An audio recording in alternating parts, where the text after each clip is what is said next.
This mini lecture will be part one of a four-part series of mini lectures on the reactions of alkenes and alkynes. In Chem 311 we learned that one reaction of alkenes is their replacement of an allylic hydrogen with a bromine atom. The allylic hydrogen we referred to as being the hydrogen attached to a carbon, directly attached to a carbon-carbon double bond. Using N-bromosuccinimide, abbreviated NBS, we can generate trace amounts of Br2 and as a result replace the allylic hydrogen with a bromine atom.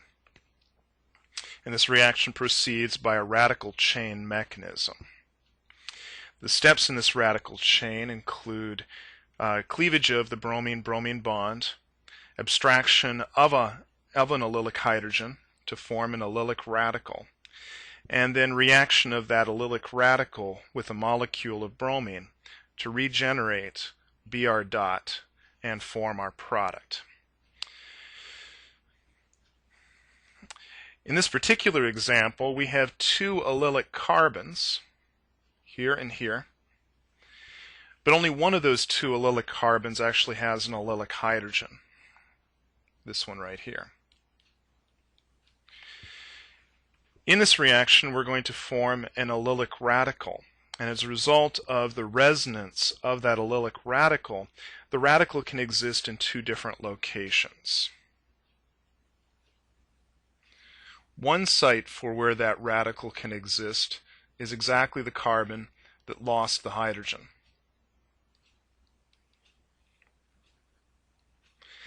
The other site where that radical can exist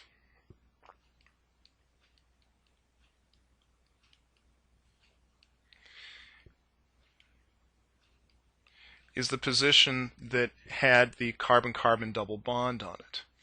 And so as a result, two products can form in this reaction, resulting from bromine attacking at either of the two carbons that have radical character.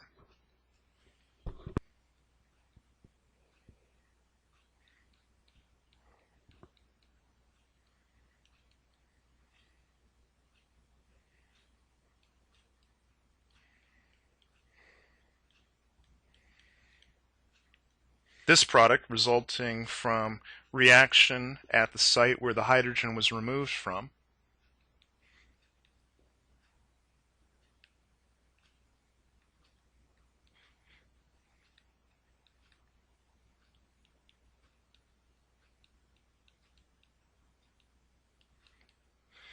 and this product which results from reaction of bromine at one of the carbons of the alkene in the starting material.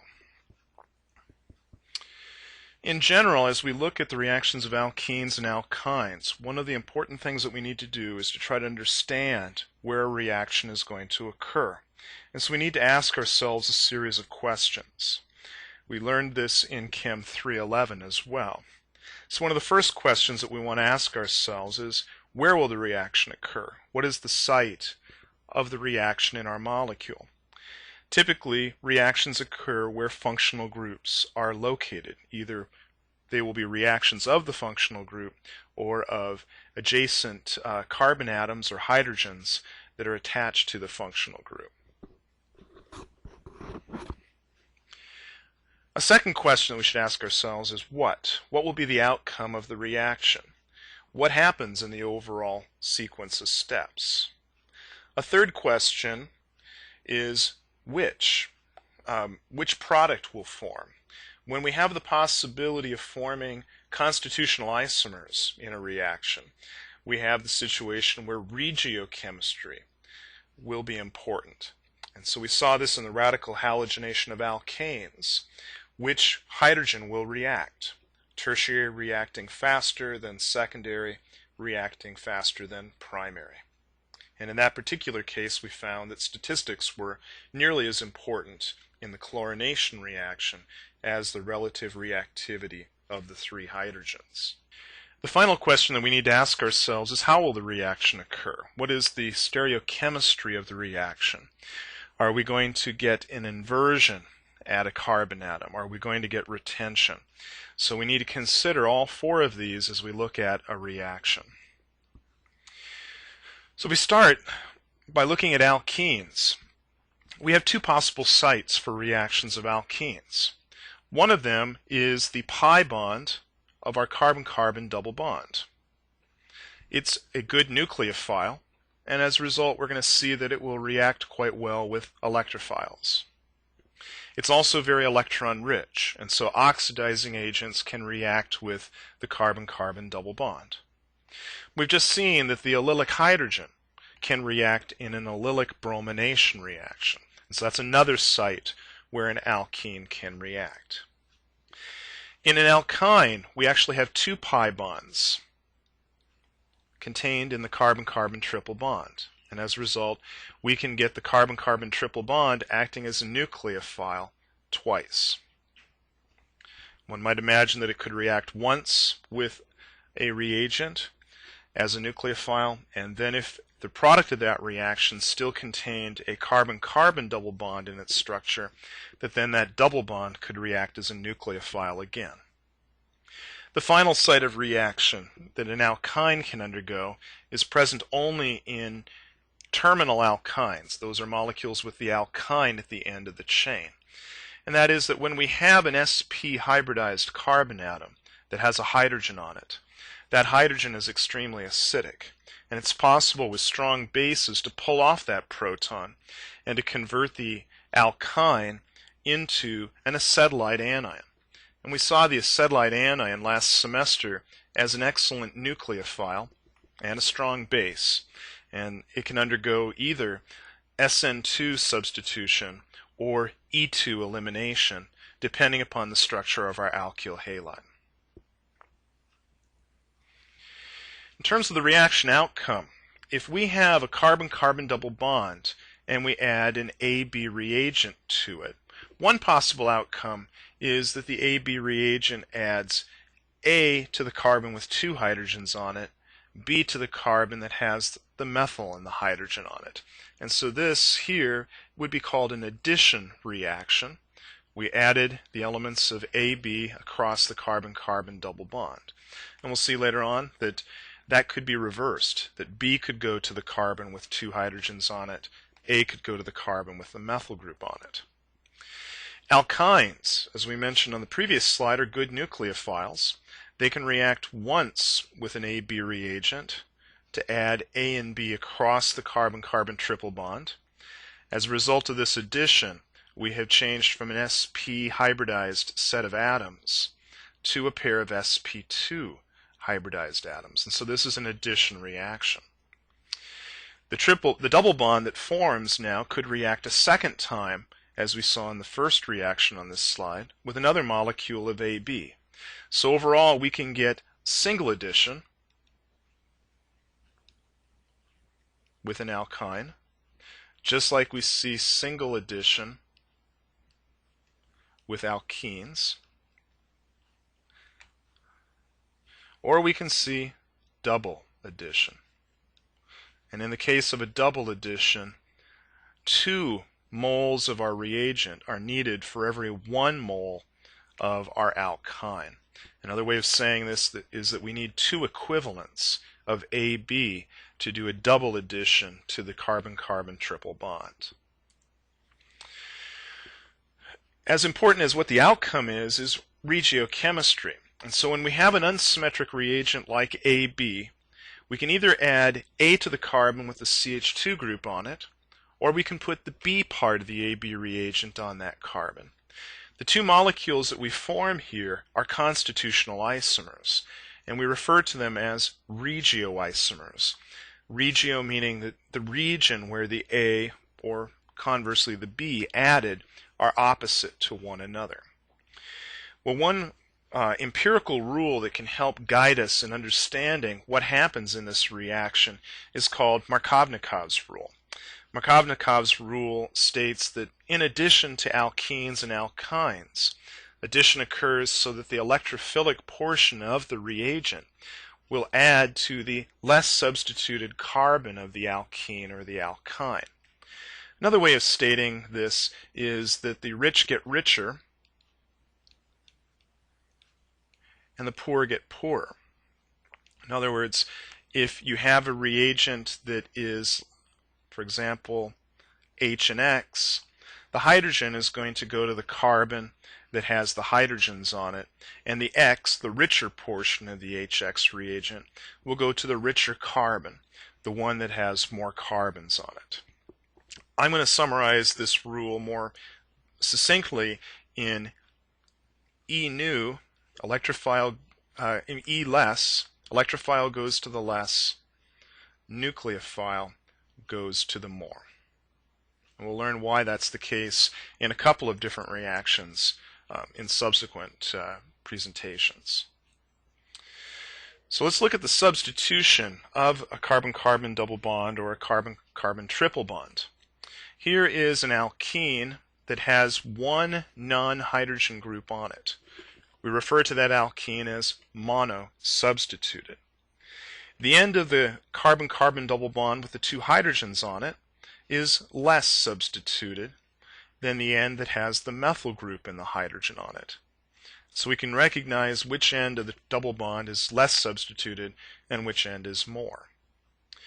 In the second example, we have a pair of carbons, a pair of methyl groups on one end of the alkene.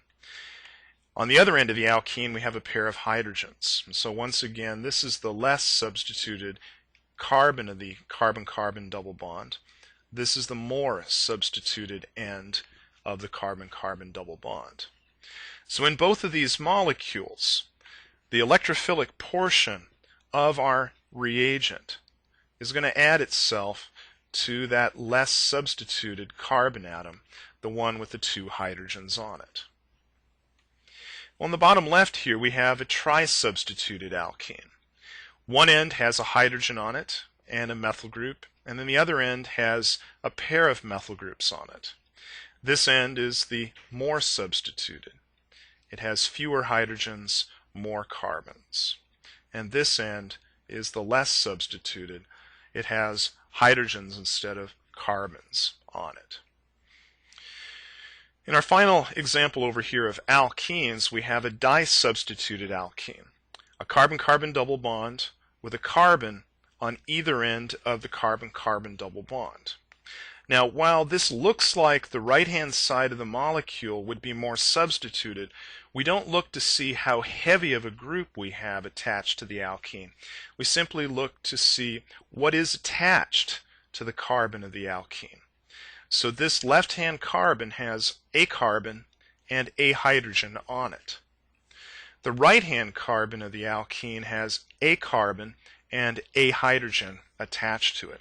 So from the standpoint of the atoms directly attached to the carbon-carbon double bond, both carbons of the alkene are equally substituted. So there is no more substituted or less substituted carbon in this alkene. So this is equally substituted.